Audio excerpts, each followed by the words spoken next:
Juda combattra aussi dans Jérusalem, et l'on amassera les richesses de toutes les nations d'alentour, l'or, l'argent et des vêtements en très grand nombre. La plaie frappera de même les chevaux, les mulets, les chameaux, les ânes, et toutes les bêtes qui seront dans ces camps. Cette plaie sera semblable à l'autre.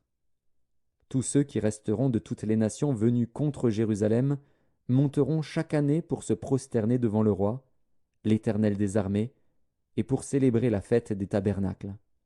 S'il y a des familles de la terre qui ne montent pas à Jérusalem pour se prosterner devant le roi, l'Éternel des armées, la pluie ne tombera pas sur elles.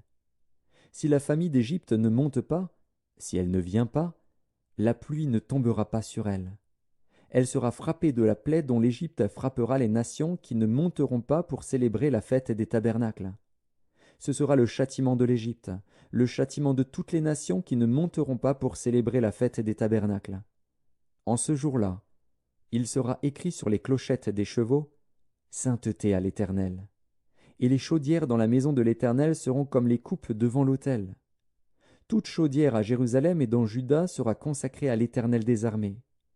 Tous ceux qui offriront des sacrifices viendront et s'en serviront pour cuire les viandes. Et il n'y aura plus de marchands dans la maison de l'Éternel des armées en ce jour-là.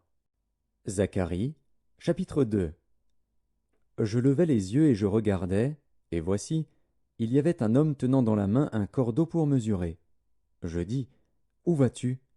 Et il me dit, Je vais mesurer Jérusalem, pour voir de quelle largeur et de quelle longueur elle doit être. Et voici, l'ange qui parlait avec moi s'avança, et un autre ange vint à sa rencontre. Il lui dit, Cours, parle à ce jeune homme, et dis, Jérusalem sera une ville ouverte, à cause de la multitude d'hommes et de bêtes qui seront au milieu d'elle. Je serai pour elle, dit l'Éternel, une muraille de feu tout autour, et je serai sa gloire au milieu d'elle.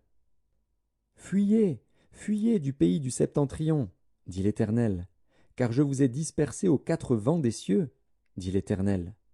Sauve-toi, Sion, toi qui habites chez la fille de Babylone.